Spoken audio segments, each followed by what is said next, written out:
O texto de Efésios, capítulo 6, versículo 10, diz assim: finalmente, fortaleçam-se no Senhor e no seu forte poder. Vistam toda a armadura de Deus para poderem ficar firmes contra as ciladas do diabo.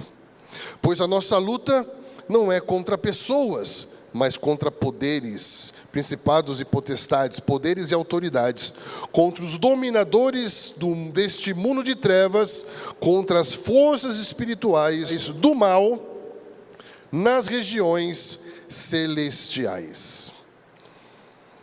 Quero chamar a tua atenção para essa palavra aqui, finalmente. Repita comigo, finalmente.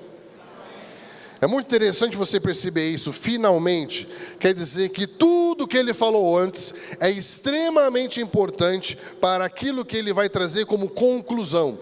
A conclusão, ela é a síntese de toda a ideia construída. Por isso que nós gostaríamos de encorajar você. Aproveite esse mês que nós estamos fazendo um estudo baseado nesse texto de Efésios e leia todo o livro de Efésios. Porque, finalmente, você vai entender o finalmente de Paulo se você estudar o inicialmente de Paulo.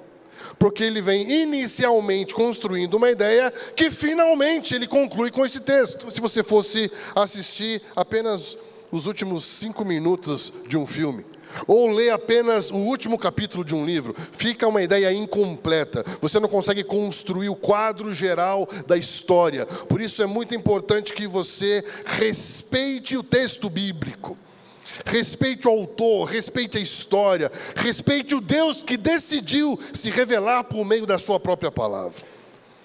O finalmente de Paulo tem o inicialmente. Eu aconselho você a ler a partir do princípio esse texto, para que você entenda tudo que Paulo está construindo aqui. Uma das coisas mais lindas que Paulo está construindo aqui nesse texto, queridos, é que a realidade é espiritual. Repita comigo, a realidade é espiritual. Ele está falando de uma armadura espiritual. Finalmente, uma armadura espiritual. Quando você vai para o inicialmente, você vai perceber que o primeiro versículo, Efésios capítulo 1, ele diz que Deus tem nos abençoado com toda sorte de bênção espiritual nas regiões celestiais em Cristo. Bênção espiritual nas regiões celestiais em Cristo. Ele está dizendo, inicialmente, eu quero te mostrar a partir desse livro que a realidade, ela é espiritual. O finalmente se revestir de uma armadura espiritual só faz sentido se você entender que inicialmente ele está propondo uma construção de que a realidade ela é espiritual. Estamos juntos? Que não existe essa separação do que é espiritual e do que é natural, porque toda a realidade é espiritual. Existe pelo menos, aqui eu fiz uma lista, 1, 2, 3, 4, 5, 6, 7, 8 versículos. Capítulo 1, capítulo 2, capítulo 3, capítulo 4, capítulo 5 e, por fim, capítulo 6, em que ele vai falar das regiões celestiais. Eu vou ler apenas 2 para você. Efésios capítulo 2, versículo 1, ele diz: Ele vos deu vida, estando vós mortos em vossos delitos e pecados, nos quais outrora andastes. Outrora, em outro tempo, segundo o curso deste mundo, segundo o príncipe da potestade do ar, o espírito que agora atua nos filhos da desobediência, entre os quais também nós andamos outrora, em outro tempo, segundo as inclinações da nossa carne, fazendo a vontade da carne e dos pensamentos. Éramos por natureza filhos da ira, como também os demais. O que ele está dizendo? Que existe uma realidade espiritual por trás do que nós chamamos de uma realidade natural. Ele está dizendo que existe um mundo que está em curso e que o curso desse mundo foi influenciado por uma realidade espiritual, por príncipes da potestade do ar que atuam nos filhos da desobediência. Ou seja, que houve um desvio do curso natural do mundo. Mundo não no sentido criação, humanidade. Mundo no sentido ordem, sistema. Estão entendendo? Não confunda, porque senão parece que a Bíblia é incoerente. Uma hora ele fala, amou o mundo, outra hora ele fala, o mundo não me recebeu, não sou desse mundo. Uau, isso é bipolaridade? Não, é só você entender onde se encaixa cada versículo. Existe um mundo criado e existe uma ordem espiritual que afetou a ordem original do mundo. Poderes espirituais que encontram legalidade na desobediência do homem, interferindo no curso das coisas temporariamente. Por isso que fala esta era. Este mundo está associado a esta era, que assim como começou, já está com o seu dia determinado para acabar. Porque só aquilo que é reino de Deus é eterno. Aleluia. Paulo está dizendo inicialmente que a realidade é espiritual, que tudo é espiritual. Olha esse texto de Efésios capítulo 2, versículo 5, que sensacional. Pela graça sois salvos, e juntamente com Ele, Cristo, nos ressuscitou, e nos fez assentar nos lugares celestiais em Cristo. Pela graça sois salvos, e juntamente com Ele, o Pai nos ressuscitou e nos fez assentar nos lugares celestiais com Ele, Cristo, para mostrar aos séculos vindouros a suprema riqueza da sua graça, em bondade para conosco em Cristo Jesus. Presta atenção. Pela graça somos salvos. E juntamente com Cristo, o Pai nos ressuscitou e nos fez assentar nos lugares celestiais em Cristo Jesus, para mostrar aos séculos vindouros a suprema riqueza da sua graça e a bondade para conosco. Repita comigo, em Cristo. Você entendeu o que ele está falando aqui? Que pela graça nós fomos salvos, e juntamente com Cristo o Pai nos ressuscitou, e onde Cristo está hoje, estamos assentados com Ele, nas regiões celestiais. Repita comigo, acima, acima, acima, de todo principado, poder, domínio, acima de todo principado e potestade. Uau! Sabe o que nós vamos aprender hoje? Que nós precisamos do capacete da salvação. Não é qualquer capacete. Não é proteger a mente com pensamento motivacional. Significa entender a salvação. Esse é o capacete. Estão entendendo? O capacete ali não está falando proteja a mente apenas. Está falando o capacete da, repita, salvação. Ou seja, para que você tenha governo, ou seja, cabeça para governar a vida, para decidir corretamente, para discernir e fazer escolhas com sabedoria, você precisa pensar como um salvo. Repita, eu preciso pensar como um salvo. Eu preciso ter a lógica de um salvo. Eu preciso ter o mindset de um redimido, de um regenerado. E você vai entender que ele está falando aqui que aquele que foi ressurreto junto com Cristo está acima. Meu Deus do céu, acima. Quem diz para nós o que vai acontecer ou o que não vai acontecer não é a bolsa de valores, não é o G1 ou o R7 ou o F4 ou sei lá o que. Nós estamos assentados acima. Agora pensa comigo, qual é a visão de mundo de alguém que está acima? Qual é a visão de mundo de alguém que está acima de todo mal, de toda artimanha, de toda cilada, de toda estrutura, de toda política, de todo anticristo, de todo governo, de toda maldade? Repita comigo, acima. Uau! Vocês estão entendendo o que Paulo está querendo dizer? Ei, inicialmente, a realidade é espiritual. Quando você entende que a realidade é espiritual, você precisa aprender a se vestir para entrar nela. Aí, finalmente, faz sentido uma armadura espiritual. Estão entendendo?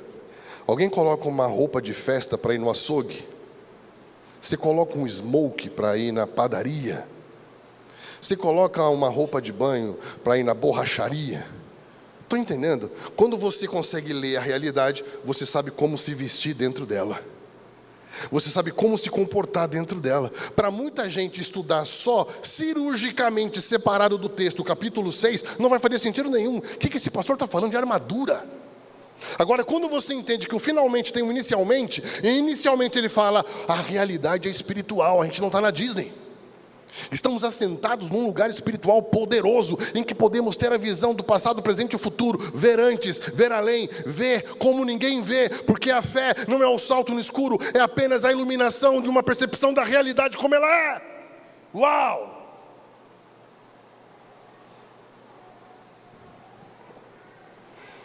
Uma vez entendendo a realidade, nos faz sentido pensar como me vestir dentro dela. Qual a roupa apropriada para isso? Estamos juntos? A noiva, a igreja preparada para Jesus, ela é uma guerreira. Ela representa um exército, um povo que, por discernir a realidade como realidade espiritual, ela entende que precisa de uma armadura. Paulo estava preso quando escreveu isso. Paulo escreveu isso não foi apenas para a igreja de Éfeso. Sabe aquelas igrejas da Ásia que nós vemos nas 7 igrejas do Apocalipse? Quem conhece? Ele escreveu para todas as 7. Essa carta era conhecida originalmente como uma carta circular. Presta atenção, como isso é sério. Ele está falando de uma realidade espiritual, de uma igreja que tem que se preparar para os últimos dias, e escreve uma carta para todas as igrejas da época. Ela se tornou a carta aos Efésios por causa da importância política, geográfica, histórica de Éfeso. É só você ler as cartas do Apocalipse, você vai ver que das 7, a mais importante era Éfeso, ao ponto dela ser comparada com um candelabro, ao ponto de se pensar que se Éfeso apagar, a Ásia toda apaga. Olha que interessante. Estamos juntos? O que eu estou tentando dizer para você? O que Paulo está escrevendo é muito importante. É muito sério. E eu tenho a impressão que quando ele começa a descrever essa armadura, mesmo estando preso e acorrentado a um soldado romano, eu tenho a impressão, por ele conhecer a lei, a Torá, por ele conhecer os profetas e os escritos, eu imagino que ele possa ter se lembrado das palavras de Isaías, retratando ou mostrando a visão do Messias, o Cristo, como aquele que viria usando justiça como couraça, pôs na cabeça capacete da salvação e vestiu-se de vingança e envolveu-se no zelo como uma capa. Isaías 59:17 está falando de Jesus. Olha que lindo, dizendo para a igreja, para os últimos dias nós vamos ter que nos vestir como Jesus.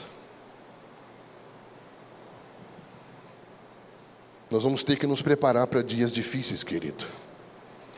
Dias que todos nós, por estarmos sentados acima, já sabemos o futuro, que já somos os vencedores dos últimos dias. Mas isso não quer dizer que não teremos que passar pelas batalhas. Estamos juntos? E o que nós estamos aprendendo aqui semanalmente é como nos vestir para os últimos dias. E eu quero te dizer algo muito sério. Não se trata de um tipo de armamento que vai depender da sua habilidade. É o que eu chamo de armadura das virtudes. A armadura das virtudes. O que nós já estudamos aqui? O cinto da verdade. Aquilo que vai sustentar tudo, para que você não fique balangando que nem boneco de posto, para que você não fique caindo, que vai amarrar para ficar firme. A verdade que te sustenta, que te firma. Estão entendendo? Não é força, é virtude. Repita comigo, não é força, é virtude. É como se Saul tivesse vestindo Davi de força, mas ele fala, eu prefiro me vestir de virtude. Tu vens contra mim com espadas e lanças, mas eu vou contra ti em nome do Senhor. Ele se veste de virtude, ao invés de se vestir de força apenas. Estamos juntos? Porque não é por força nem por violência, mas pelo poder do Espírito de Deus que as coisas acontecem. Nós precisamos nos vestir adequadamente para enfrentar os desafios dos últimos dias. Estamos juntos? E aí foram falados sobre o cinto da verdade, couraça da justiça, sandália do evangelho da paz, escudo da fé, como parte dessa realidade espiritual.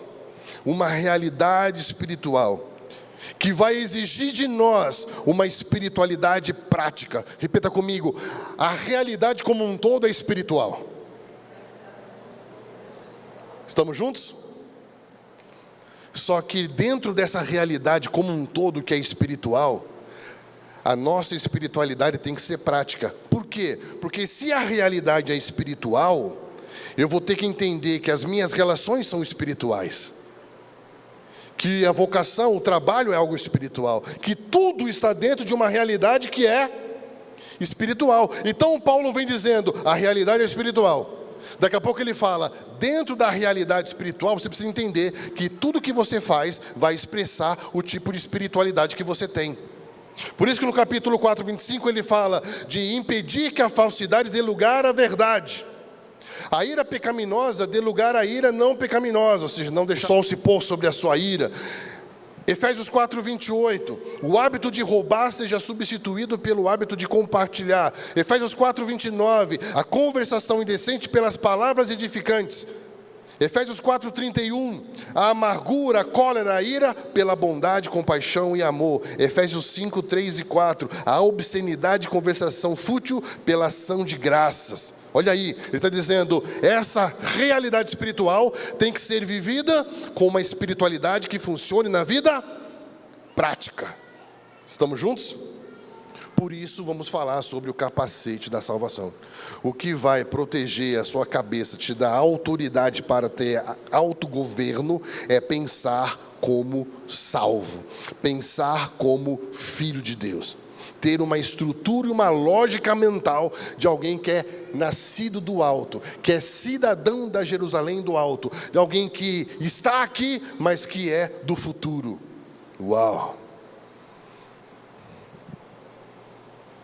Tem alguém aí? Qual o problema?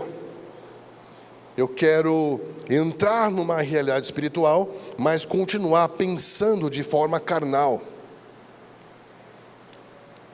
Não pense o carnal como o depravado, como o não convertido, porque Paulo, quando vai falar aos irmãos da igreja em Corinto, os irmãos da igreja em Corinto tinham todos os dons espirituais no capítulo 1. No capítulo 3 ele fala assim, não pude falar a vocês como a espirituais, mas sim a carnais. Por quê? Porque vocês têm inveja, têm ciúmes, têm contenda, ou seja, eles tinham conhecimento, mas não desenvolviam o conhecimento que tinham. Eles tinham uma palavra, tinham dons, mas a maneira de pensar ainda era imatura, ainda não acompanhava o nível de responsabilidade e de maturidade que essa realidade espiritual exige de nós. O carnal é aquele que recebe, mas não desenvolve. Por que não desenvolve? Porque não põe à prova, porque não exercita. E nós queremos encorajar você exatamente isso, a romper com esse lugar da imaturidade, da superficialidade, de uma vida não reflexiva, de viver de mensagem de domingo, de viver de recorte de mensagem de Instagram, de viver de partes de mensagem de YouTube de pessoas que você nunca viu, de viver de fragmentos de conhecimento como pombas que ciscam em praças e não se alimentam, não tem casa, não tem destino, não tem lugar de congregar, não tem lugar de viver, não pertence a nenhum GF, não é acompanhado por ninguém, não presta conta a ninguém, é uma vida solta. Muito cuidado, porque é isso que o pluralismo vai te encorajar a viver. Vem aqui, vai lá no outro lugar também, anda com todo mundo, mas não é um com ninguém.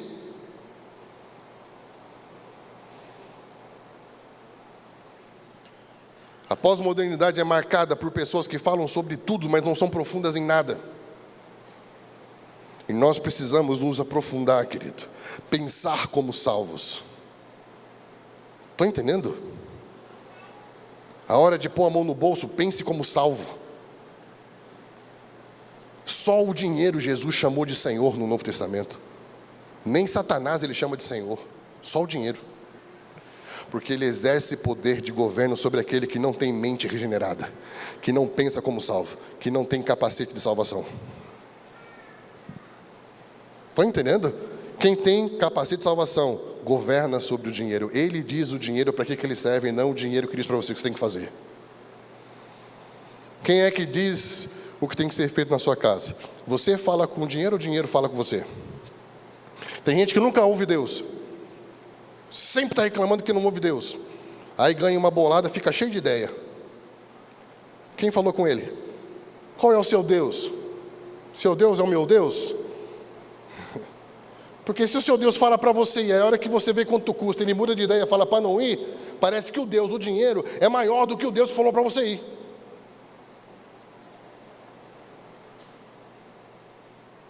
O problema é que a gente não entende que o Deus que fala é o Deus que faz.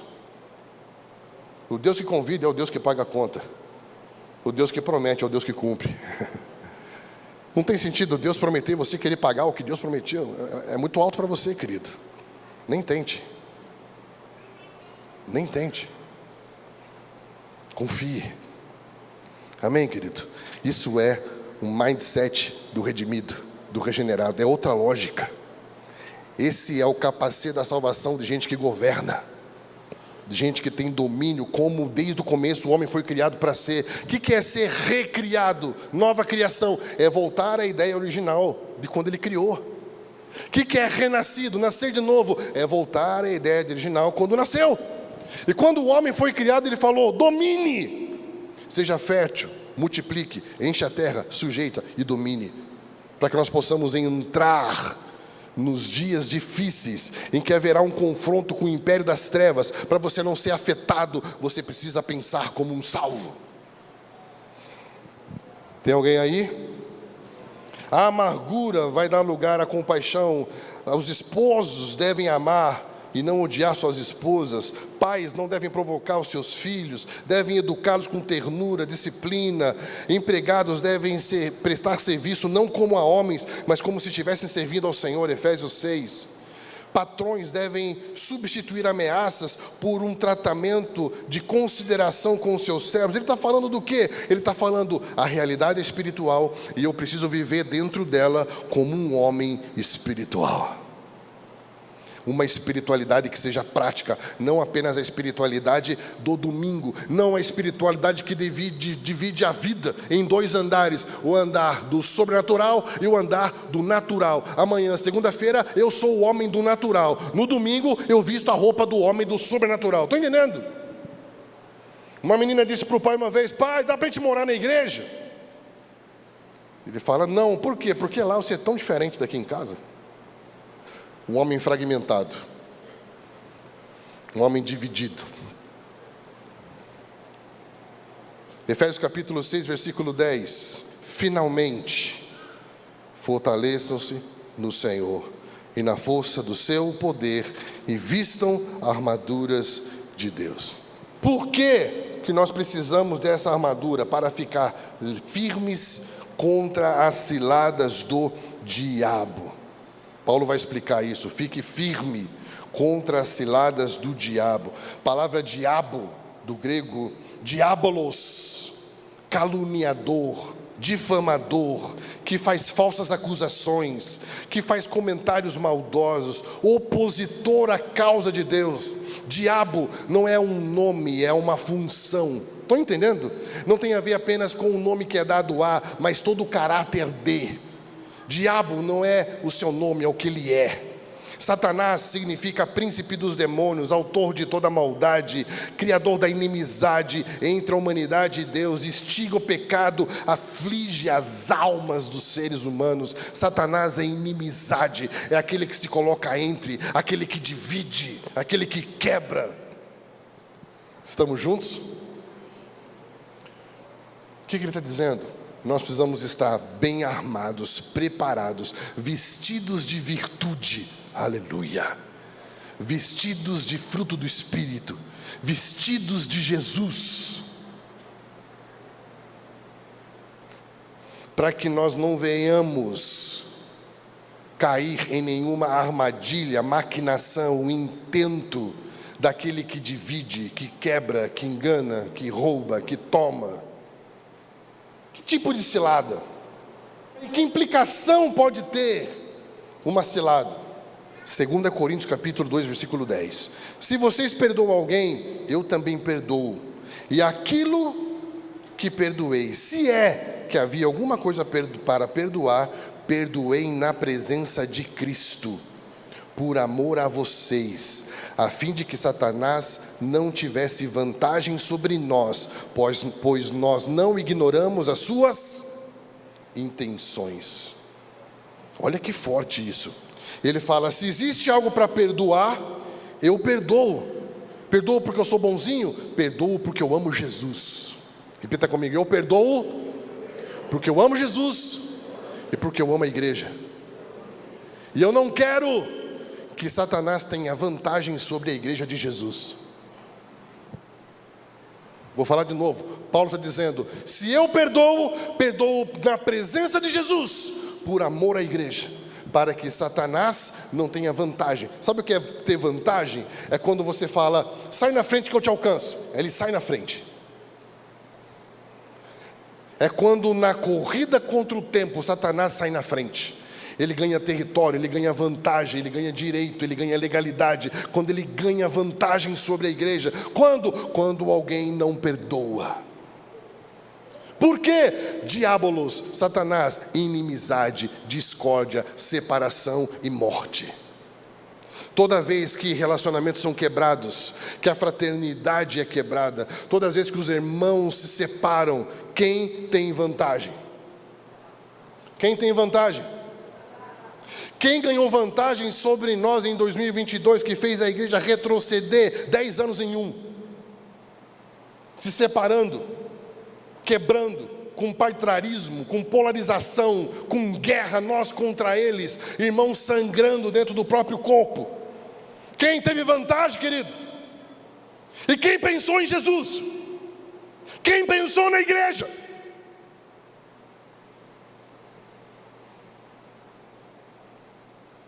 Estão entendendo? Fomos pegos. Pum, na cabeça. Não pensamos como salvos. Pensamos como meninos que assistem jogo de futebol, que pensam política como se faz jogo de futebol em estádio, gritando irracionalmente.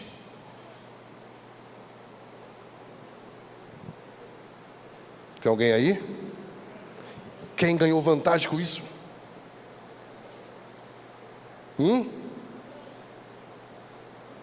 Vamos destruir o império do Satanás, do anticristo. Não, a Bíblia fala: se revistam. Olha o texto que eu vou ler aqui para vocês, que fala que os últimos dias serão dias difíceis. Repita comigo: dias difíceis. Olha aqui, 2 Tessalonicenses capítulo 2, versículo 3. Ninguém de nenhum modo vos engane, porque o dia do Senhor não acontecerá. Repita comigo: não acontecerá. Jesus não vai voltar antes que isso aconteça. Ou seja, vai acontecer. Estão entendendo? Você vai lutar contra a verdade ou você vai se preparar para pegar a onda certa nela, para que a onda não te mate? Se a onda está vindo, você tem duas opções: ou eu faço exercício, me preparo para dropar a onda, ou eu fico que nem um tonto esperando a onda vir e ela me mata. Se ele falou que vai acontecer algo, eu tenho que me preparar, vestir a armadura, e eu vou pegar essa onda. Eu não vou deixar que essa onda me mate. Lutar contra o que ele falou que vai acontecer é se deixar ser morto pelo acontecido. Eu preciso me preparar para o futuro. Ele diz: não acontecerá sem que primeiro venha a apostasia e seja revelado o homem da iniquidade, o filho da perdição, o qual se opõe e se levanta contra tudo que se chama Deus e o seu objeto de culto, a ponto de assentar-se no santuário de Deus, ostentando-se como se fosse o próprio Deus. Haverá nos próximos anos uma grande confusão na esfera religiosa. E nós temos que nos preparar e ter discernimento para entender onde está Jesus nisso. Tem alguém aí?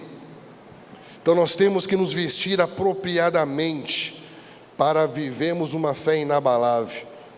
Tiago 4 fala: resisti ao diabo, mantenha-se firme contra ele e ele fugirá de vós. Repita comigo: tomar a posição, resistir o dia mal, permanecer inabalável. Então não está falando apenas de você proteger a mente contra maus pensamentos. Está falando de você se vestir de salvação. Pensar como um salvo. Qualquer situação que você enfrentar, como que um redimido, renascido, recriado, nascido de Deus, que tem o Espírito Santo, pensaria e se comportaria agora? Ele perdoaria? Então, por amor a Cristo e à igreja, eu perdoo. Uau! Muda ou não muda? Você vai entender o mundo, as relações, a família, os negócios, tudo de uma maneira diferente, como tudo sendo uma realidade espiritual.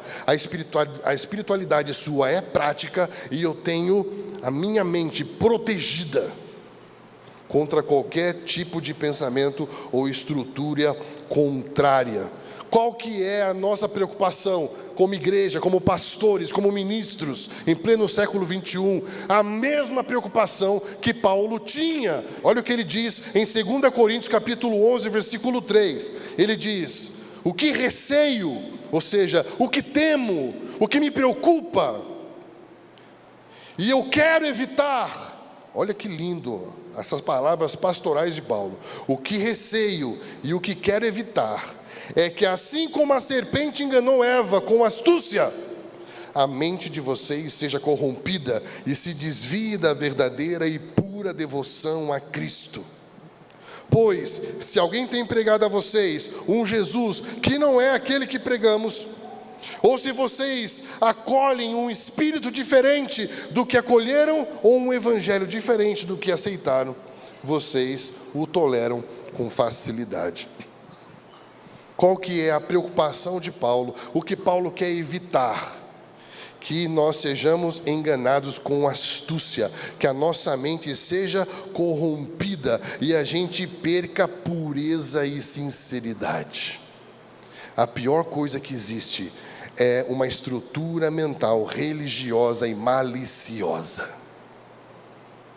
Uma religiosidade fria, uma religiosidade que fala de práticas exteriores e cerimonial, uma religiosidade que, por observar essas práticas exteriores, faz com que você se sinta melhor que o outro, que julga, que condena, que olha para a pureza do outro e olha com um olhar malicioso. Sabe quando você olha para aquele irmão, para aquela irmã que está borbulhando como um vulcão de primeiro amor, e você olha assim e fala: ih, já passei por isso. Isso passa, querido. Como se o primeiro amor fosse uma doença, uma meninice, sendo que todas as igrejas da Ásia se apagaram porque simplesmente não voltaram ao primeiro amor, querido. Isso é tão sério. A simplicidade e a pureza. Muitas vezes nós somos cheios de malícia. Quando olhamos para o próximo, sempre pensamos o pior do próximo. Quantas vezes você olhou para uma situação e aquela situação ficou meio mal entendida e você ousou pensar na possibilidade de pensar o melhor do outro? É muito difícil, a gente sempre pensa o pior. Paulo fala: ouça tudo, retenha o que é bom. Sempre tentar pensar o que é melhor. A gente faz o contrário, a gente só fica com o que é pior e joga fora tudo que é bom. Isso é o que? É uma mente que perdeu a pureza, que perdeu a fé da criança, como a gente fala sempre, que não é sinônimo de uma fé infantil, mas uma fé pura, inocente, que acredita, que confia. Tem alguém aí? Queria que você guardasse no teu coração, essa é a nossa preocupação. Preservar a nossa mente com o capacete da salvação, né? Essa salvação protege a nossa mente de toda a mentira, de todo engano, de toda corrupção, né? E nos faz entender que nós fomos salvos, estamos sendo salvos e seremos salvos. Portanto, devemos desenvolver a nossa salvação. Entender que nós nascemos de novo espiritualmente, mas ainda temos uma luta diária contra o pecado que habita em nossa carne, que não se converte, mas só será glorificada quando enfim essa salvação final se manifestar. Então nós estamos aí num processo em que estamos lutando contra nós mesmos e precisamos ter o capacete da salvação para que não sejamos afetados com condenação, com culpa. Você precisa entender isso, que o Espírito Santo de Deus, ele convence, mas não condena. É diferente. Se você se sentir condenado, não é pelo Espírito que você está sendo condenado, é algum outro pensamento, alguma outra voz, que você precisa guardar a sua cabeça, para governar seus pensamentos e dizer: o Espírito Santo convence, Espírito Santo não condena, porque não há condenação e não há culpa para aqueles que estão em... É isso. Desenvolver a salvação e continuar caminhando, guardando a sua mente nessa salvação que recebemos, querido, porque mente dividida é confiança dividida, e confiança dividida é confiança nenhuma. Por isso que ele fala que quem tem a mente dividida é inconstante e nada recebe. Vamos desenvolver essa salvação para que possamos encontrar o que nós chamamos de a perseverança dos salvos. Eu quero passar aqui alguns passos práticos para que você saia daqui sabendo como proteger a sua mente contra esses ataques do inimigo. Primeiro, mantenha a sua mente renovada pelo Espírito. Romanos capítulo 12, o mesmo autor da carta aos Efésios vai dizer: não se amoldem ao padrão deste mundo, mas transformem-se pela renovação da sua mente, para que sejais capazes de experimentar e comprovar a boa, agradável e perfeita vontade de Deus. O que ele está falando aqui? Renovação da mente. Essa palavra aqui não tem nada a ver com renovação de informação. Renovação de informação é quando você adquire alguma informação nova. Estamos juntos? Paulo está falando que isso não vai levar você a experimentar, desfrutar dessa realidade do salvo. Porque conhecimento é produto, você compra conhecimento e usa para aquilo que você bem entende. Renovação do entendimento não é renovar com uma informação nova, mas renovar a maneira de pensar e desenvolver a informação. Estão entendendo? Não é uma informação nova, é desenvolver uma maneira de pensar nova.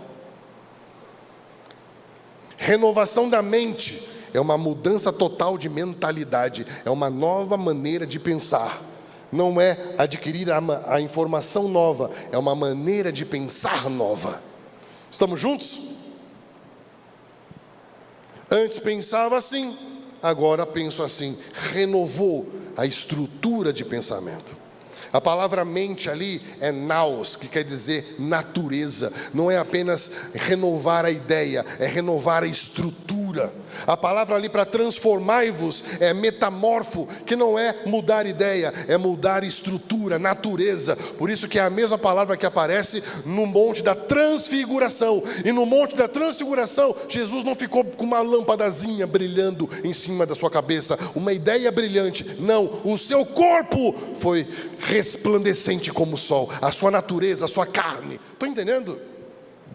Ele está falando: comecem um processo de transformação de natureza total, até o ponto dessa carne que não vai se converter sentir dor por causa do homem que se renova a cada dia dentro dela. Uau! Isso é capacete da salvação. Proteger com renovação. Um homem interior sempre renovado, com força nova. Ainda que o nosso corpo envelheça, se corrompa, cai e rugue, o nosso homem espiritual se renova. Aspectos práticos: busque sempre por essa renovação, que não é a ideia nova, é uma maneira de pensar nova. Estamos juntos? Não é a busca pela ideia nova. Tem muita gente indo para a internet, indo nas igrejas em busca de ideias novas. Na renovação da mente não é em busca da novidade, da ideia nova, mas a busca pela maneira nova de pensar. Pensar segundo Cristo, conforme o Espírito, de acordo com o propósito de Deus Pai. Estamos juntos? Jesus ressuscitou pessoas, curou enfermos, expulsou legiões, né?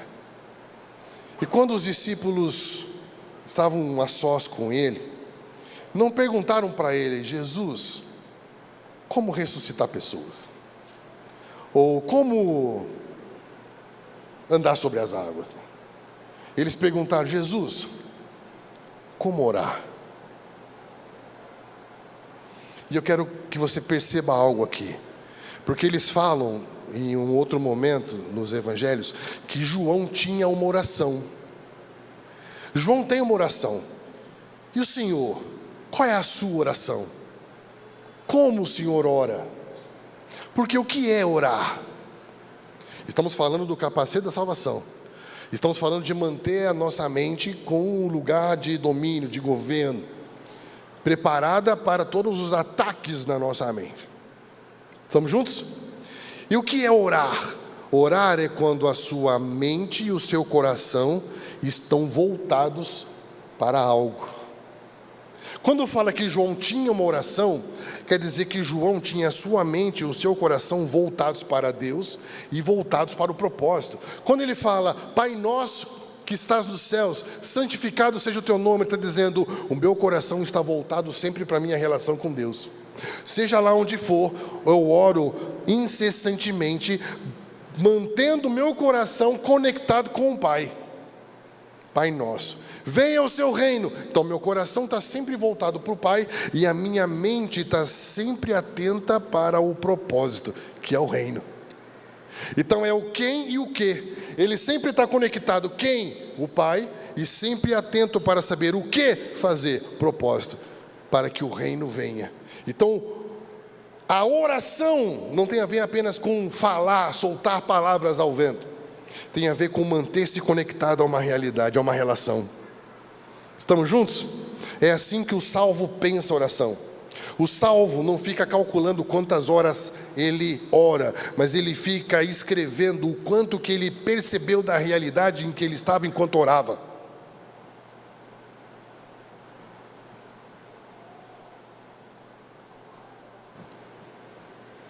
Como que a oração vai me ajudar a guardar a mente? É você pegar tudo aquilo que está atacando a sua mente e falar para Deus na sua oração. Simples assim. Deus, eu estou sentindo que a minha mente está sendo atacada nisso. Eu estou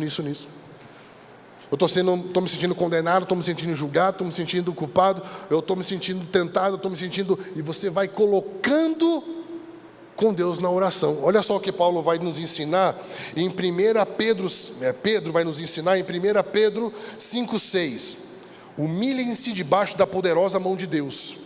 Ou seja, tem uma postura de humildade, de rendição diante da poderosa mão de Deus. Para que, em tempo oportuno, Ele te exalte. Lancem sobre Ele, repita comigo, lancem sobre Ele. Lance sobre Ele. Lance sobre Ele. Se existe algo que está te perturbando, o que você tem que fazer? Lance sobre Ele. Olha aí, lance sobre Ele as suas ansiedades. Porque Ele cuidará de vocês ou porque Ele cuida de vocês?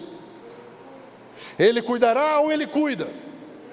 Ele cuida, repita comigo, Ele cuida. Repita comigo, Ele cuida. Diga a pessoa que está do teu lado, Ele cuida. Pedro não está falando que Ele vai cuidar, que talvez Ele cuide, Ele diz, Ele cuida, Ele já tem cuidado. Ele está dizendo, Deus tem crédito, pega aquilo que perturba a sua mente e entrega para Ele, porque Ele já tem cuidado de você. Aleluia.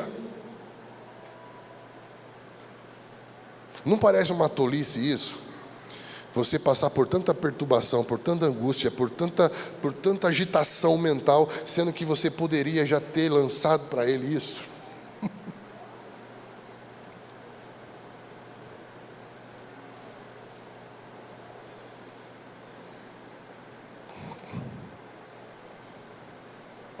Ele continua dizendo, sejam sóbrios e vigilantes. O inimigo de vocês, o diabo, diabolos, anda em derredor como um leão que ruge procurando quem possa devorar. Resistam-lhe firmes na fé, certos de que os irmãos de vocês, espalhados por todo o mundo, estão passando pelos mesmos sofrimentos iguais a vocês. E o Deus de toda a graça, em Cristo Jesus, o chamou à sua eterna glória. E depois de vocês terem sofrido por um pouco, Ele vos irá aperfeiçoar, firmar, fortificar e fundamentar. A Ele seja o domínio para sempre. Aleluia. Repita comigo: nada é sem propósito. Quando eu lanço sobre ele, eu estou dizendo: Deus, eu lanço sobre você essa ansiedade, porque eu sei que você tem cuidado, e eu estou passando por isso, por um propósito. Qual é o propósito de ti? Repita comigo: firmar, fortificar, aperfeiçoar, fundamentar. Ele fala: vocês vão passar por isso, por um pequeno período de tempo. Olha só, o que ele diz aqui? Depois de vocês terem sofrido por um pouco, Ele irá aperfeiçoar, firmar, fortificar e fundamentar vocês, e fazer com que vocês alcancem a promessa, aquilo que está prometido. Não é lindo isso, gente? Um outro texto maravilhoso de Paulo, Filipenses capítulo 4, versículo 6. Não fiquem preocupados por coisa alguma. Repita comigo: coisa alguma. Vamos para uma aula de grego. Você sabe o que significa coisa alguma no grego? Nada, coisa nenhuma. Aí ele diz, presta atenção, olha o jogo de palavras aqui: não fiquem preocupados com nada, mas em tudo seja conhecido diante de Deus os pedidos de vocês pela oração e pela súplica com ações de graças. Isso é, guarda a sua mente orando. Nada me preocupa. Por quê? Porque eu falo tudo para Ele. Aleluia. Aleluia. Irmã, está preocupada? Não mais. Por quê? Porque tudo já está conhecido de Deus. Eu já entreguei, lancei, porque Ele é o que cuida, Ele já sabe. Uau! Jesus, quando fala em Mateus capítulo 6 sobre buscar em primeiro lugar o reino dos céus, Ele fala: com quem se preocupa com o que comer, beber e vestir não conhece o seu Pai. Repita comigo: o Pai nos conhece. Eu falo com o meu Pai. Meu Pai cuida de mim. Aleluia. Então aqui ele está falando de súplica. Por quê? Porque a súplica é o estágio em que você fala com Deus das coisas que te perturbam, que te preocupam, que atacam sua mente. Estão entendendo? Então isso é a súplica. É quando você desabafa, quando você fala o que você está sentindo, quando você fala a verdade, quando você é você diante do Deus que te conhece. Isso é extremamente importante. É o que acontece: chega uma hora em que você cansa, que você falou tudo. Já chegou nesse lugar já? Aí acontece um fenômeno, que nesse momento você ia transicionar da petição para a oração. Porque a oração já não é quando eu falo, é quando eu ouço. Quando Deus ia pedir a palavra para começar a falar, você levanta e vai embora porque achou que já orou. Porque na sua cabeça, oro quando falo. Quem é que já dormiu orando? Se sentiu culpado? Por quê? Você já ficou bravo com um filho quando ele dormiu no seu colo? Sim ou não? Talvez essa foi a única maneira dele ter você quietinho na presença dele por um momento. Porque a gente colocou na nossa cabeça que se eu não estou falando, eu não estou orando. E de repente você dorme nos braços do Pai. E acorda todo culpado. E o Pai fala: foi tão bom tive você quietinho comigo. Uau! Faz sentido ou não faz? Consegui remover um pouquinho de culpa? Da próxima vez, depois que você acordar desse sono na presença do Pai, fica quietinho para ouvir Ele falar com você. Aí você vai começar a entender o que é oração. Porque não é quando você fala apenas, mas é quando você também ouve. E sabe o que é lindo? Você vai perceber que Ele vai compartilhar com você uma perspectiva totalmente diferente da que você tinha antes. Por quê? Ele está puxando você para que você entenda que está sentado muito acima de toda tempestade, muito acima de todo principado e potestade, muito acima. Tem alguém aí? A gente tem uma aula no curso chamado Experiência Bíblica, chamado Equação da Confusão, em que eu vou explicar por que existe tanta confusão hoje na nossa percepção da palavra. Eu vou explicar que, graças à reforma protestante, nós temos acesso às Escrituras de novo. ela começou a ser publicada, começou a ser distribuída. Então ela começou a ser acessível. Repita comigo, acessível. Só que tem um problema. A reforma protestante, ela de alguma maneira facilitou que houvesse um fenômeno da transição da era medieval para a era moderna, chamado iluminismo, que é a autonomia do pensamento. Então pensa comigo, primeiro ponto, livre acesso. Repita comigo, livre acesso. Aí vem o iluminismo e fala assim, não, mas eu tenho livre interpretação, eu posso interpretar como eu quiser. Então houve uma bifurcação depois da reforma. Iluminismo foi para o lado dizendo, eu sou livre para interpretar, e os pais pós-reforma foram ordenar uma teologia para que pudesse estabelecer limites hermenêuticos da nossa interpretação. Porque eu tenho livre acesso, mas a interpretação do livro não é livre. Tem contexto, tem autor, tem uma série de fatores que vão nos ajudar na interpretação. Estamos juntos? Então, livre acesso, mais livre interpretação do iluminismo, mais pós-modernidade vem agora com a internet e fala, eu tenho livre expressão, eu posso falar o que eu quiser. Está aí o que eu chamo de equação da confusão. Livre acesso, mais livre interpretação, mais livre expressão, igual confusão. Porque eu pego o livro, interpreto como quero, falo o que dá vontade, e aí vira uma bagunça em que ninguém mais sabe o que está certo. Ninguém mais sabe o que realmente é palavra de Deus. Terrível, não é? O que nós precisamos? Filtro. Repita comigo, filtro. O que é filtro? Critérios. Precisa ter critério. Não dá para ouvir tudo, não dá para comer tudo. Eu amo o ambiente que nós temos aqui. Nós temos um ambiente que muitos novos convertidos, e você trabalhar com novos convertidos e pessoas que estão começando na fé, no calor da fé, isso é maravilhoso. É o que a Bíblia chama do bebê, da infância. Mas qual o problema do bebê? O bebê tem muita fome, mas o bebê não tem critério para comer. Com o mesmo entusiasmo que ele come um chocolate, ele come uma barata. É ou não é? É ou não é, gente? Não tem critério para discernir o que é e o que não. Então, para você preservar a sua mente, você precisa ter filtro. Seja mais criterioso. Pesquise mais, se aprofunde mais. Guarde a sua mente de todo e qualquer tipo de pensamento que não tenha nada a ver com a palavra. Eu vou te dar um texto aqui para você colar, frisar na sua Bíblia, que é Paulo nos dando filtro. Paulo vai nos dar uma série de filtros para a nossa mente. Ele diz, finalmente, olha ele com os finalmente de novo aí. Finalmente, está lá em Filipenses capítulo 4. Tudo que é verdadeiro, tudo que é nobre, honroso, tudo que é justo, correto, tudo que é puro, tudo que é amável, tudo que é de boa fama, se houver algo de excelente e digno de louvor, pense nessas coisas.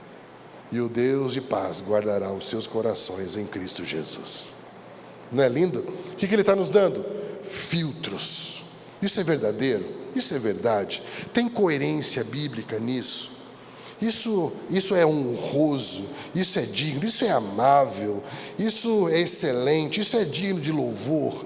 E você começa a criar filtros para os seus pensamentos, porque seus pensamentos são chaves de mudanças na sua vida. Guarda a sua mente, a sua saúde mental dos ataques nessa área. Amém, queridos? Uma coisa que eu aprendi, que eu nunca mais esqueci, é que a ofensa é uma escolha. Repita comigo, a ofensa é uma escolha. Alguém te ofendeu, a ofensa está ali. Você tem duas opções: eu aceito, me firo, ele vai embora e vive a vida dele, ou eu deixo ali na mesa e não pego. Eu escolho não me deixar ser afetado pela sua tentativa de me ofender. O que você usou? Armadura.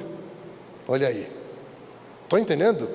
Você não deixou que isso te afete. Então entenda que a desonra, que a ofensa, ela é uma escolha.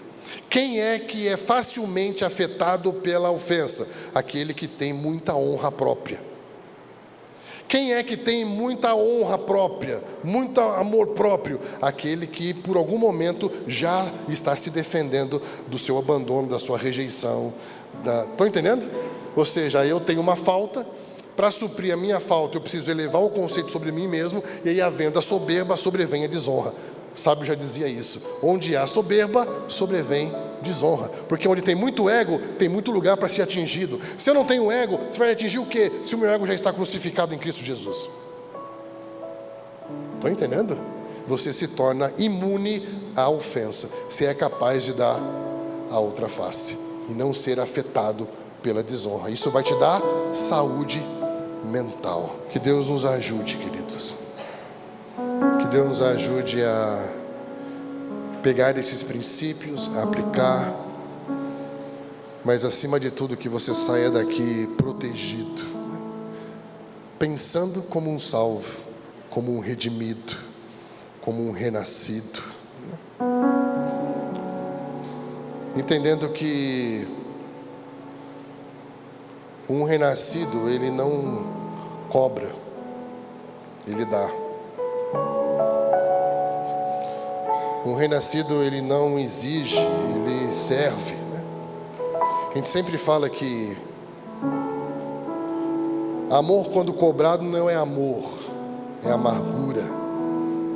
Porque quando você se vê cobrando algo do outro, já não estamos mais falando de amor, estamos falando da sua amargura, né? Porque amor é transbordamento, é graça, que Deus nos ajude, né?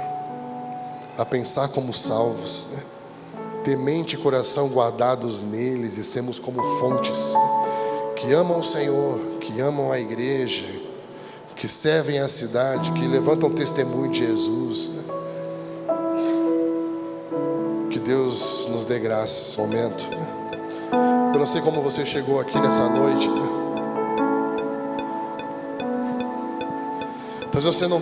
Talvez você não tenha chegado aqui essa noite como um guerreiro, né? Talvez você se sinta qualquer coisa nessa noite, menos um soldado, né? Menos alguém com armadura. Talvez você tenha chegado aqui nessa noite fraco, sem força.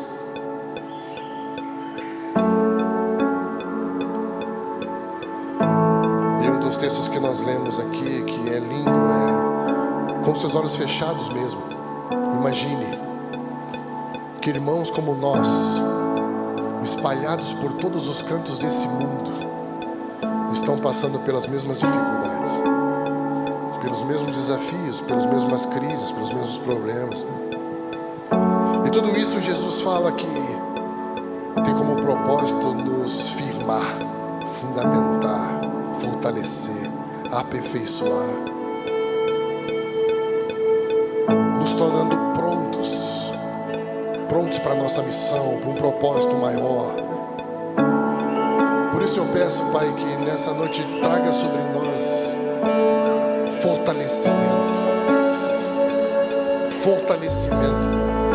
Pai, se havia algum irmão aqui nessa noite que não tinha certeza da salvação, eu peço para que o Espírito Santo agora traga essa certeza, essa convicção dentro de nós. Nós só não temos certeza da salvação quando Ele não é Senhor da nossa vida. Porque quando Ele é Senhor da sua vida, toda a sua vida embaixo do governo dele está salva. Se eu tenho medo da morte, se eu não me sinto convicto de salvação, é porque Ele ainda não é Senhor de tudo. Porque quando Ele é Senhor de tudo, já não vivo mais eu, Cristo em mim, a vida que vivo é dele. Do que terei medo? Por isso que a igreja de vencedores, a igreja dos